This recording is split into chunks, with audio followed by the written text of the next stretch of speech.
Já comprou todas as prendas de Natal? Lembrou-se da sua? Estamos a oferecer 40 passes anuais da Zone e um deles pode ser seu. Assine hoje até 55% de desconto e habilite-se a ganhar. Tudo em observador.pt. São 3 horas.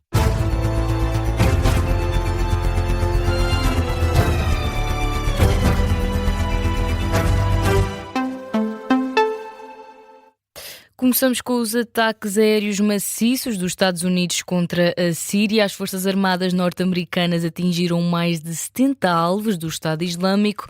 Donald Trump admite que a erradicação da organização militante é essencial. Trata-se de uma retaliação depois de 2 militares norte-americanos terem morrido no passado sábado na sequência de ataques terroristas no centro do território. Donald Trump já tinha avisado que queria vingar-se destas mortes. Os ataques estão previstos durar várias horas até o início da manhã.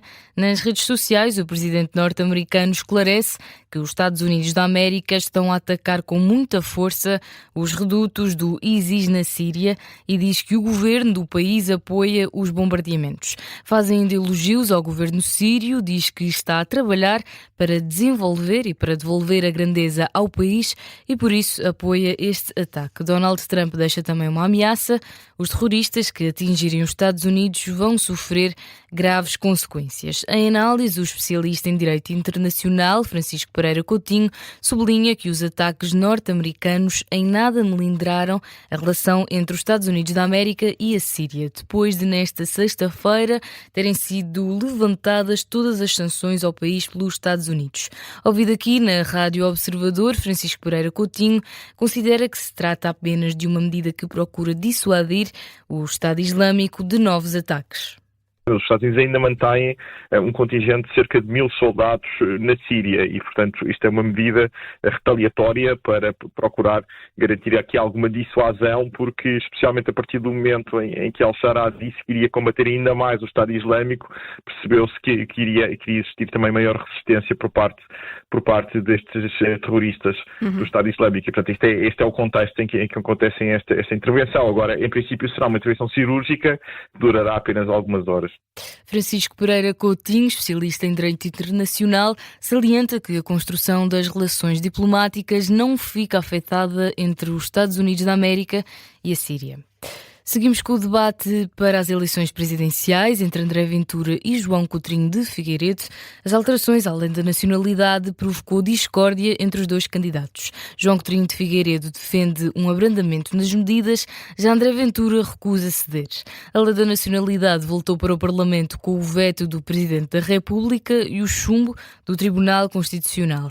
Esta noite, em debate, o candidato apoiado pela Iniciativa Liberal defende que o Parlamento deve abandonar a medida que prevê a perda da nacionalidade para quem comete certos crimes. Admite que esta pode ser a solução para que a lei passe. Eu não insistiria na alteração do Código Penal. Não existiria. Nesta altura, um braço de ferro que o Tribunal Constitucional é adiar a entrada em funcionamento desta lei e isso é um desfavor que se faz ao controle da política migratória que precisamos efetivamente ter. Portanto, nós aqui das duas uma, ou decidimos continuar uma birra e um braço de ferro com o Tribunal Constitucional, ou usamos aquilo que são os conteúdos dos acordos do Tribunal Constitucional para corrigir a lei no sentido de ela poder ser aprovada rapidamente. Já André Ventura recusa ceder e defende que o Parlamento deve insistir nessa premissa. Eu vou insistir no básico. Quem vem para Portugal e quer a nacionalidade tem que cumprir as nossas regras e os nossos valores, não pode ser contra os nossos valores e a nossa cultura. Se cometer crimes, perde a nacionalidade. E 3, igualmente importante, não é toda a gente que aqui nasce num comboio que tem nacionalidade portuguesa. O debate ficou ainda marcado pela lista de clientes revelada nesta sexta-feira por Luís Marques Mendes. Os candidatos consideram que ainda existem dúvidas acerca da transparência do candidato apoiado pelo PSD e CDS. André Ventura volta a criticar e a considerar que Luís Marques Mendes é o candidato mais condicionado de todos. Eu acho que quem se candidata a um cargo público tem que saber as relações que teve, com quem teve, o património que tem e também, deixa-me só dizer isto, de onde é que vem esse património? Como é que alguns chegam a Lisboa sem nada e ficam ricos? Muito bem, mas isto para si encerra ou não o capítulo do candidato condicionado? Vamos lá ver, Marcos Mendes hoje disse aquilo que queria dizer, não sabemos ainda se isso é tudo ou se vai dizer mais alguma coisa. Eu continuo a achar o que lhe disse aqui. Acho que Marcos Mendes é o candidato de todos, talvez, mais condicionado. Já João Coutinho de Figueiredo refere que os serviços de consultadoria do candidato apoiado pelo PSD ainda estão por esclarecer. Eu nunca pedi que divulgassem clientes de advocacia que fossem confidenciais, não é isso que me preocupa. Agora, quando a atividade é de advocacia, quando a atividade é de consultoria, eu gostava de saber quais são. Os candidatos a Belém discordaram ainda no tema relacionado com a Europa. João Coutinho de Figueiredo realça que é necessário reformar a Europa. Do outro lado, André Ventura insiste que o continente europeu não aguenta com mais imigração. O próximo debate está marcado para amanhã, às 9 da noite. Frente a frente, na TVI, vão estar António José Seguro, candidato apoiado pelo Partido Socialista, e António Filipe, candidato apoiado pela CDU. António José Seguro vai divulgar amanhã a lista de clientes das quais recebeu dinheiro ao longo dos anos nas empresas que deteve. Questionado sobre a lista de 22 clientes divulgada por Luís Marques Mendes, o candidato apoiado pelo PS assume total transparência. Diz que já submeteu no portal da transparência tudo o que a lei exige. E apesar de não estar há 11 anos na vida pública, portanto a minha última declaração de rendimentos e de património de 2014, eu já submeti no portal da transparência todas as declarações que a lei me exige. Mas vou para além disso. Vou também publicar, amanhã, espero eu, no site da minha candidatura, de todas as entidades que eu recebi dinheiro. Quer que recebi dinheiro diretamente, quer que recebi dinheiro das minhas empresas. E vou também declarar, aliás aproveito para o fazer agora, que nunca no exercício de consultoria de gestão e de operacionalização de negócios tive qualquer contato com a administração central ou com gabinetes ou membros do governo. António José Seguro garante ter sido sempre transparente, sem conflitos de interesses. Quanto a Luís Marques Mendes, evita fazer comentários. Eu não faço política, sobretudo em campanha eleitoral, nestas matérias. Eu apenas digo aquilo que penso e aquilo que faço. Eu considero que a transparência é elementar. Quem não deve, não teme. E por isso aquilo que eu vou fazer é divulgar aquilo que eu considero que são elementos importantes para eu poder ser escrutinado no exercício do meu mandato, se merecer, como espero, a confiança dos portugueses. António José Seguro, à margem de um evento sobre cultura em Lisboa, a defender a separação completa entre os negócios e a vida pública. O legado homicida do físico português Nuno Loureiro e outras pessoas na Universidade de Brown, nos Estados Unidos, morreu 2 dias antes do corpo ser encontrado. É o que revela a autópsia ao suspeito. As autoridades encontraram Cláudio Neves Valente morto num armazém em New Hampshire na passada quinta-feira à noite. Em comunicado, o gabinete do Procurador-Geral de New Hampshire revela que o exame determinou que este português morreu na terça-feira passada. Peter Neronha, Procurador-Geral de Rhode Island, estado onde se situa a Universidade de Brown, frisa que ainda há muitas incógnitas sobre este caso. Olhamos agora para a saúde. O diretor executivo do SNS rejeita a necessidade de incentivos aos médicos durante a fase de formação para se manterem no interior do país. É a resposta face ao alerta da autarca de Bragança esta semana. Isabel Ferreira avisou que há uma redução de médicos internos a fazer formação na unidade local de saúde do Nordeste. A autarca culpou o governo por abrir vagas noutros hospitais de grandes centros urbanos.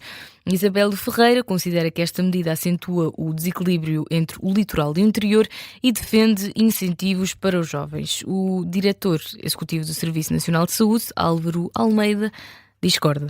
Não pode ser na formação. A formação tem que ser aquela que permita captar o maior número possível de médicos para as especialidades. Portanto, não pode ser na formação que se faz essa discriminação positiva do interior que é necessária. Onde se deve fazer essa discriminação é depois, após a formação, na colocação dos médicos internos. E aí o Serviço Nacional de Saúde tem privilegiado o interior, tem sistematicamente aberto menos vagas nos grandes hospitais do que os internos que eles formaram, precisamente para que esses internos vão para outros hospitais do interior onde não fizeram a formação. O diretor executivo do SNS realça ainda que a falta de médicos não é um problema exclusivo do interior do país. Já em Chaves, Álvaro Almeida anuncia que vai ampliar o horário de funcionamento da urgência pediátrica do hospital. Atualmente esta urgência está aberta das 8 horas da manhã até às 8 horas da noite, de segunda-feira a sexta-feira. Depois de reclamações por parte de autarcas e da população, o diretor executivo do SNS veio admitir a intenção de estender o horário até às 10 horas da noite, 7 dias por semana. Esta é uma medida que fica dependente do reforço de médicos. Jair Bolsonaro foi autorizado a sair temporariamente da prisão para ser sujeito a uma cirurgia. Foi uma decisão do juiz do Supremo Tribunal Federal do Brasil, Alexandre de Moraes. Ainda nesta sexta-feira, Jair Bolsonaro foi alvo de notícias quando o Supremo Tribunal do Brasil declarou que extinguir a pena de prisão ao ex-presidente era inadmissível. Ora, Jair Bolsonaro foi declarado culpado de ser líder de uma organização criminosa que conspirou para garantir a sua manutenção autoritária no poder. Foi condenado a 27 anos de prisão. Olhamos ainda para o tempo. 9 distritos vão estar sobre aviso amarelo por causa da queda de neve.